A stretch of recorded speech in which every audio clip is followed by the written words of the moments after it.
Hi guys! Welcome and thank you for dropping by to Astrid's classroom.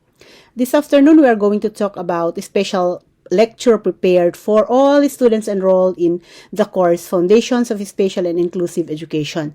So we've been talking about diversity in the past chapters wherein we have said that diversity is not a new topic, no? Diversity actually brings us some problems like the dilemma of bullying, the dilemma of racial discrimination, etc., etc. So this afternoon, let us try to look into some ways in addressing diversity. And specifically, we will be talking about spatial and inclusive education as ways in addressing the diversity problems or the issues brought by diversity. We will be dividing this topic or this lecture into two parts. So this first video would be the models, the models of disability. And the second lecture, the next video would be the topic or the lecture on spatial and inclusive education. So this entire chapter we will be having these following competencies. Number 1, the ability to create a safe, inclusive, and culturally responsive learning environment for students with additional needs. If we say students with additional needs, these are the special students, no? Special students in the sense that these are the people with disabilities, okay? Or with special needs or additional needs. So, how are we going as a future teachers? How are we going to create a safe, inclusive, and cultural response to this diversity problem? No? Where if we will be having students with special needs or additional needs. Okay, so we will learn all of that in this chapter. Second, the ability to use your knowledge of general and specialized curricula to individualized learning for students with additional needs. So, we will look into an actual classroom with the students with special needs. We'll try to imagine. And let us try to look into some individualized learning activities which you could give your students, no? Because in a classroom with students with special needs or additional needs, the challenge is you have to treat them normally but special. Okay? They should know that they are normal people. But then, there are some special tasks or individualized learning that you have to prepare for these type of students. And the last one is the ability to demonstrate reflective thinking and professional self-direction. As a teacher, we are teaching students with individual personalities, different personalities, individual differences. So how are we going to treat a classroom with students with normal thinking, okay, the students with disability, okay, or special needs, the students who cannot learn that fast, like the intelligent ones. So we'll talk about this in the next topics or in the next lessons in this chapter. Okay, so first up, let us try to look into the facts on disability. So what are the facts when we talk about disability? Number 1 is the concept of disability has been existent for ages, yes. Even in the olden times, in the times of Jesus, okay. The Holy Bible said there are some problems that includes the disability or the presence of disability like blindness, okay. There are some who are crippled going to Jesus, and what were they asking? They were asking for healing, right? Because in that time, they were isolated. Nire-reject sila ng society. Kasi nga, ang tingin sa kanila ay, kakaiba. And at the same time, we look into this disability as work of evil, no? That is why what they want was healing, no? There was a woman who's been bleeding for almost 12 years, no? And she was saying, if only I could touch even the tip of the clothes of Jesus, I will be healed. So these people with disability in the olden days, they were like looking for some healing, no? And until now, persons with disability, sometimes they are put in a certain facility, no? They are isolated, they are rejected from the community, no? Although we will say that gone were the days where they are not accepted in the society, no. There are still parts of this world where persons with disability are being disregarded, no? Even in the homes, in their families. Ilang beses tayong nakapanood, di ba? Ilang beses tayong nakapanood, halimbawa sa programa ni Karen Davila, no, na kinakadena nila yung mga tao talagang may disability, right?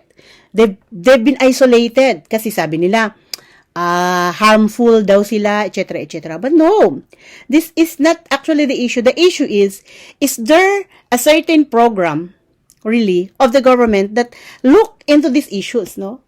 Maybe there is a program for PWD, pero hindi ito sapat kung hindi natin tutuntunin tong mga taong to, lalo na sa mga malalayong lugar. Kasi kadalasan yung mga ganitong klaseng issue ay nasa malalayong lugar, no? Nakakadena yung may sakit sa utak na pwede namang gamutin pero na-isolate na siya. So, this problem is not a new problem. It's not a new issue. This is an issue way, way before. That is why, in the title of this lecture is Addressing Diversity Through the Years. Mula noon hanggang ngayon, problema pa rin to na hindi nasosolusyonan at pilit na i-address ngayon ng edukasyon. Let us try to use education as the way to address this problem, okay, this issue. Number 2, cultural narratives depict disability as a source of fear and ridicule. So, cultural narratives have something to do also in how we understand disability. Specifically, these cultural narratives are narratives from a group of people, ano, 'di ba?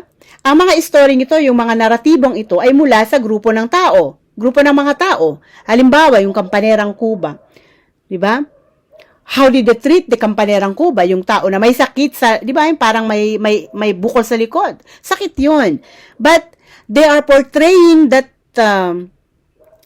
defect as work of evil, isinumpa yung kanyang pamilya, kaya nagkaganyan, di ba? So, nandoon yung mga kwento-kwento ng mga matatanda.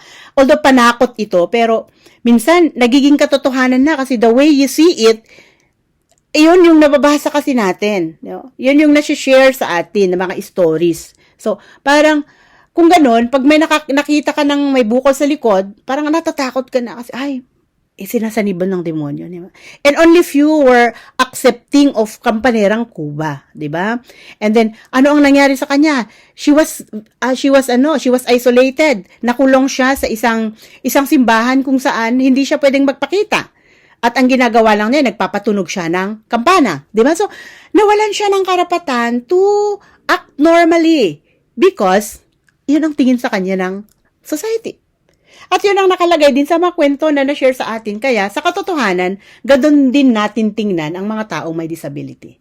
I hope that you're getting my point. Okay. Next one. Disability cuts across countries, cultures, and timelines. As I was saying a while back, this problem of disability is across countries, cultures, timelines. Hindi lang sa Pilipinas, hindi lang sa barrio nyo, hindi lang sa kulturang ito, no? And timelines. Mula noon hanggang ngayon. The same story. Okay. There might be changes on the way we see it, but still, the problem of discrimination is there. We are not being vigilant in addressing, the diversity brought by disabilities, no? Kadalasan naman nagkakaroon tayo ng yung pagkakaiba sa classroom, yung diversity na sinasabi, nasosolusyonan dapat sana yan kapag tanggap lahat. Yung inclusivity, the inclusivity of everyone. We include everyone. But what happened is that if there is a person with disability, anong nangyayari sa kanya? We do not treat them as normal people. Diba? Sabi natin, naawa kasi ako sa kanila eh. Oh, diba? But that should not be the way. Okay? They should be treated as normal people, but they are special.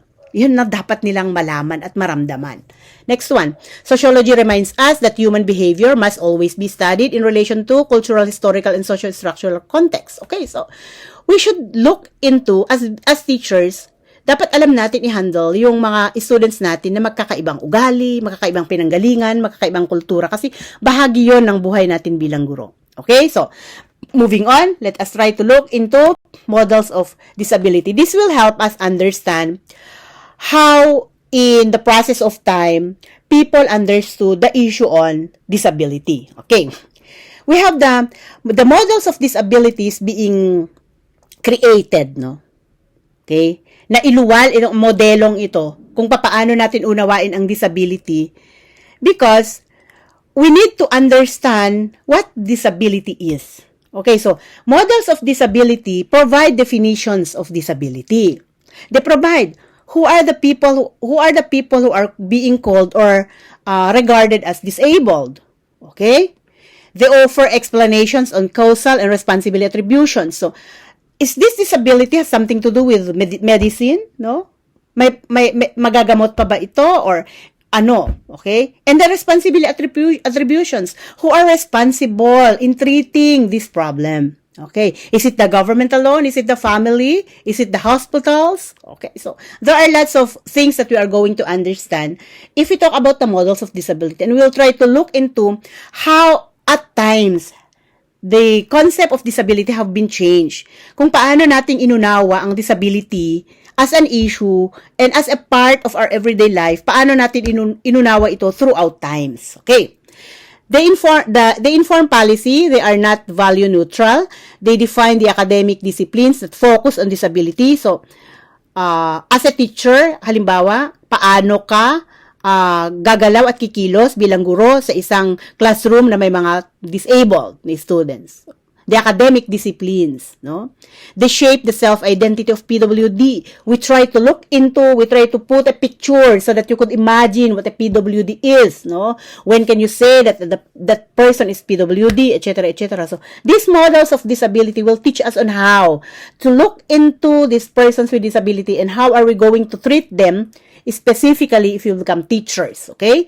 They can provide insights on how prejudice and discriminations occur. So, if there is discrimination, how are you going to treat that in an actual classroom? Example, there is a certain student that's being bullied, no? Because of the disability that she has. How are you going to handle it as a teacher? Okay, so this might be somewhat a crucial issue, specifically in an actual classroom. But we have to learn how to handle these types of issues. In the future, if you'll set your foot in an actual classroom. Let us look into the first model. Okay.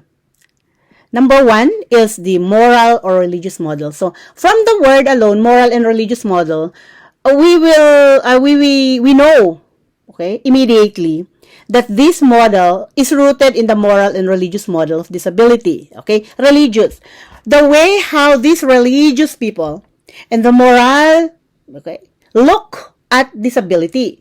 Okay, so moral and religious model sees disability as either a blessing or a curse. So, in the olden days, specifically in the times of Jesus, sabi ko nga, at yung mga bago-bago pa yon, no? Na sa Biblia, nakikita natin na kapag may disabled, no? May sakit, sinasabi nila, isinumpa. Ang ginagawa nila, nire-rebuke, di ba? Yung parang ipag-pray over. And at the same time, i-isolate sila kasi nga, curse yon. Iyon ang pagtingin kasi nila doon ay curse, di ba? Kumbaga parang kasumpa-sumpa naman sila na ganun yung kalagayan nila. Okay. Lumabas yung isang bata, wala siyang isang paa.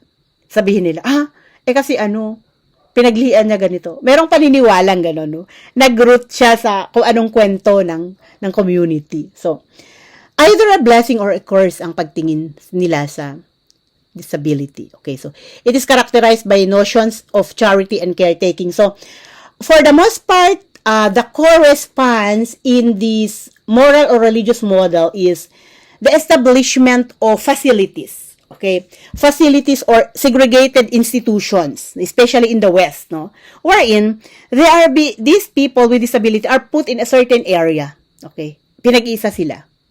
And ang sinasabi ng gobyerno ay ginagawa nila ito as a mode of charity or caretaking, pag-aalaga sa kanila. Okay? But for me, if you put that person with disability in isolation or in a facility where they are not given a proper treatment, then that is abuse. Hindi yan charity, hindi caretaking, di ba? Especially, these peoples are being put in an asylum, di ba? Nakalagay sila sa isa talagang tagong lugar na wala namang nag-aalaga ng mga medical practitioners, di ba? So, wala. hindi rin ito nakakatulong sa kanila. Okay? So, another one, disability is equated with the sin, evilness, or spiritual ineptness of either the PWD or a PWD's family member. This was what I'm telling a while back, that they are looking into this disability as curse. Wherein, kaya ka nakaganyan kasi, makasalanan ka. You are sinful. You are an evil. Or, isinumpa yung mga magulang ng magulang ng magulang mo. So, this is a generational curse. At ikaw ang nagbabayad. O di kaya, ikaw ang isinumpa nila. Kuha nyo ba? May mga ganong pagtingin. Specifically, that time, wala pa namang medical explanation, right? That if these people were born as they are, walang mata, halimbawa, kulang sa pag-iisip, isinumpa, makasalanan ng magulang, isinumpa yung bata. Diba? So, ang nangyayari, they are isolated. They are rejected in a community. That is so harsh, no?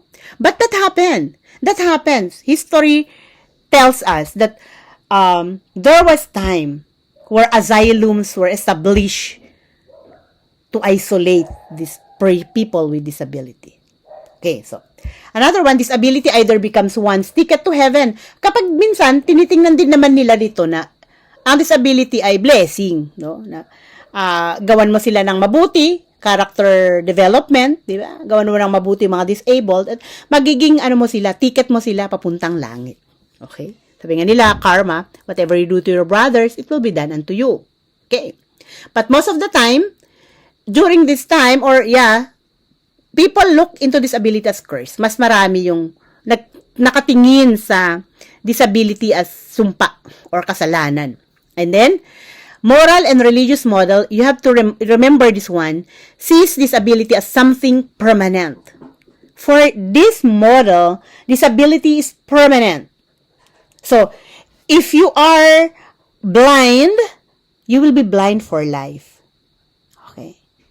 If you are mentally retarded, you'll be retarded for life. Walang gamot, walang solusyon, walang fixing, etc., etc. This is permanent. Okay?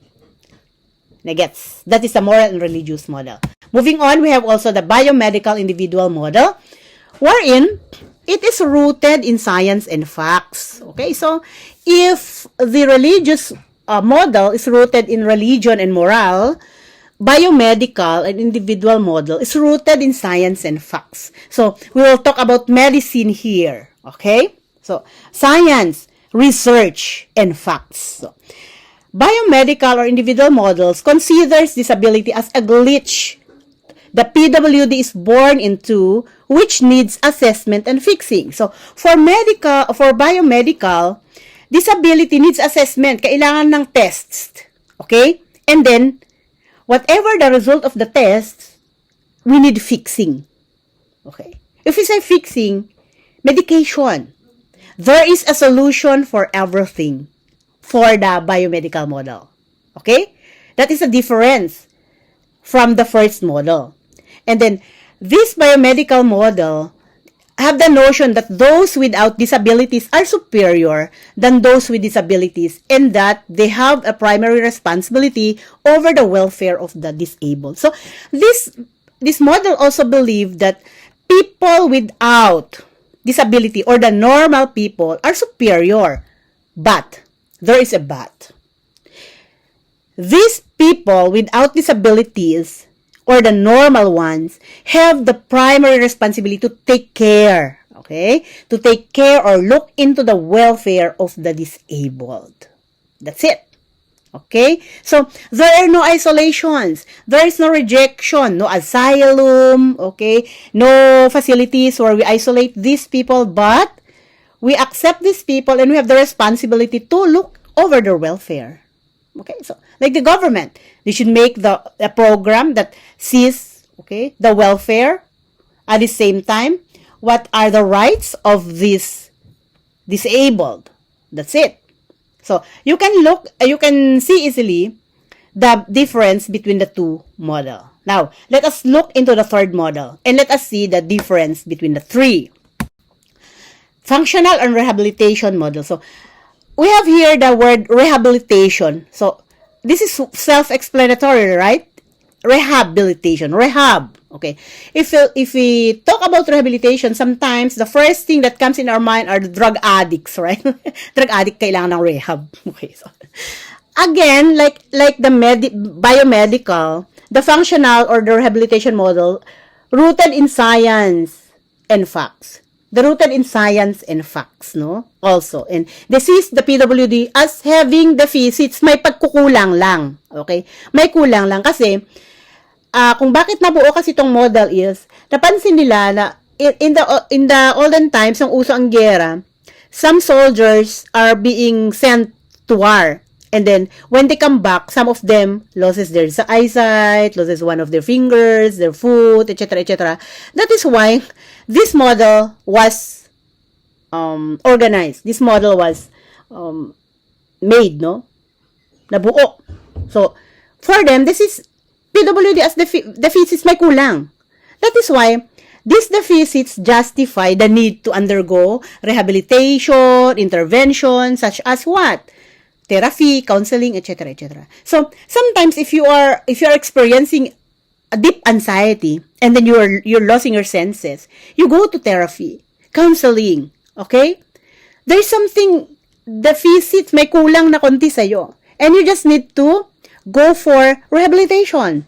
And then you will be well again. Okay, so this model refers to the assistance given by professionals. So, we will include here the professionals like the what do you call this one? The psychiatrists. Sometimes, if we look or listen or hear the word psychiatry, ang unang pumapasok sa isip natin ay baliw.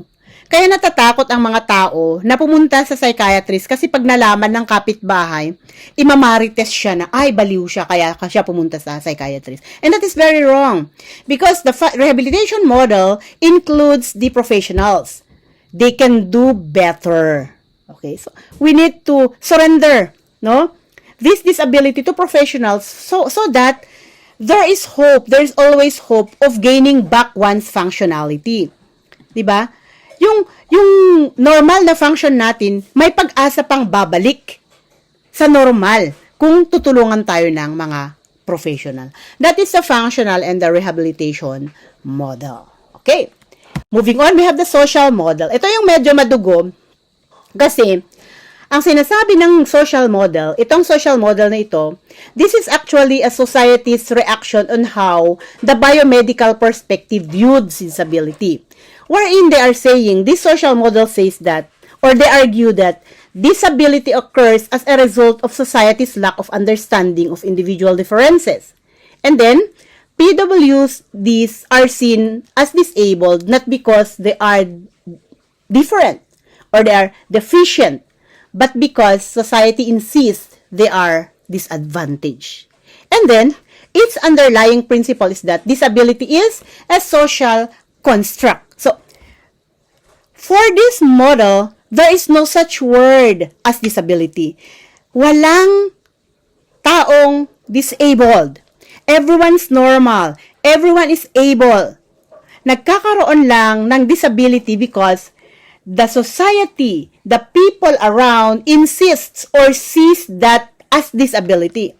They insist that these people, specifically, or halimbawa, walang paa, nakikita nila, ay, disabled yan, disabled yan, disabled yan. So, this become a social construct. You understand? Social construct means, this is the way the social judge. It is the way the entire nation judge. No? Or the way they insist something. So, this disability was born or coined is because the society looked into it as disability. Ipipilit ngayon ng bayan. Ipipilit ng mga tao na, ay, disabled ka kasi wala kang paa. Hanggang maging normal na yan. Na kapag walang paa, walang kamay, hindi nakakakita, disabled na. Pero, para sa social model, we do not need fixing. Because these people are not disabled. They became disabled because the society have insisted that they are. Or, the society have constructed that regard. Ginawa lang ng mga tao. So, the way we see people is a social construct. Disability is a social construct. Diba? Yung pagiging disabled, wala naman yan eh. Normal yan. Nagiging abnormal lang yan kasi yun ang tingin ng mga tao at ipinipilit natin na yun. Okay? Halimbawa, social construct like the mountains. Mountains are social construct. Diba? Kung paano mong iniintindi, yun ang pinaniniwalaan mula noon hanggang ngayon, di ba? Pero, how sure you are? But because, yun ay pinagkakaisahan ng buong bayan, okay? Halimbawa, mga alamat, di ba? Pinagkakaisahan niya ng buong bayan. Kaya tuloy, yun yung pinaniniwalaan din natin. Katulad din nito, yung disability, okay? Na, social model says that there is no such disability. This is the product of you, the people, the nation, who insist, or the society that insists that there is something wrong with these people, but actually, they do not need fixing because they are not disabled. They are normal. That is for the social model. Okay? But of course, not everyone could accept this, no? Okay? That is why, another model is developed. And we have the rights-based model and twin-track approach. Rights, karapatan. Ito na. So, a model that moves beyond explanation, offering a theoretical framework for disability policy that emphasizes the human dignity of PWDs. Because the society have regarded these people as persons with disability already. That's given. Hindi na natin yun mababago. Kaya nga merong nabuo yung persons with disability. Now, because of the occurrence of the persons with disability and the way the society sees them, a model is organized so that it will look into the human dignity of PWDs, their rights, no? As a human being. So, it immediately recognizes the PWD's vulnerability and tries to address this by upholding and safeguarding their identities and rights as human beings. So, if there are people with disabilities, how could we treat them? What should the society do? And this is now the right-based model, wherein we have to look into PWDs as the vulnerability, yung kahinaan nila. And then we try to address by upholding and safeguarding their identity as human being. They have their rights. That is why, during this time, we have the PWD Act, right? Wherein, these people with disabilities are given, what do you call this one? Safe environment. Okay? Nabibigyan sila ng isang espasyo na safe para sa kanila, kung saan inilalaban yung kanilang karapatan as a human being. They have 20% discount, merong PWD lane, di ba? Kasi nga, dahil nandyan na yan, kailangan na nating i-address. Yun. Kasi ang tingin na ng tao, ang tingin na ng mundo ay, these are people who are disabled, so we just need to give them their space. So, through, what? We have to respect their human dignity. They are still human. We should not isolate them. We should not do what the olden days have done, the olden people have done. Okay? Nung lumang panahon pa na they are being put in an asylum, in isolation. No. Gone were the days na ikakadena na natin ang mga ganitong tao. Hindi pwede. We should treat them as a normal member of the family. Okay? And the government is trying to work on this. Making laws that would safeguard the identity and the rights of the human being. So, you as a teacher also, you need to do something in order for your other students, these normal students, understand these people with disability. If sometimes in the near future, you'll be having students with special needs. Okay? So, it is built also on the principle that education is a basic human rights and therefore all must have access to it. So education is for all. Education for all. That should be our motto, no? Being a teacher. As a teacher, you have to put in your mind that education, the classroom that you're working in is for all. everyone should have access. People with disability, the normal and the abnormal, okay? The poor and the poor and the rich, the bright and the not bright, no? They have access. Everyone should be accepted in your classroom. Because that is the purpose of education. Education, the basic human rights. No one should deprive these people, no matter what they are, or who they are, or where they are, to education, to access to education. Okay, so the 4 key actors directly involved in this model is, number 1, the government. The government has the responsibility to look into programs that would uphold the dignity and rights of these people. That's one. Another one, the child as the rights, as a right holder. So, these children, itanim din natin sa isip nila na hindi naman sila abnormal. Itanim natin sa isip nila that they are normal. May kulang siguro, pero normal sila. Para sa ganun, hindi mabuo sa kanila yung inferiority complex. No? They have the rights. Itanim sa isip nila na meron silang karapatan din. Because they are human beings like us, the normal people, no? And they are advantaged, no? May karapatan sila. Meron silang dignidad din bilang tao. So, they have to accept it in their minds so that they will get away from inferiority complex. And then at the same time, for issue of bullying, they will know where to stand. Alam nila paano ipaglaban ang sarili nila. Because they feel that they are important, they are able, they are beautiful, okay? They are amazing. They are human beings. Okay. Next one are the parents. They are not only the duty bearers, but also as representatives of the child.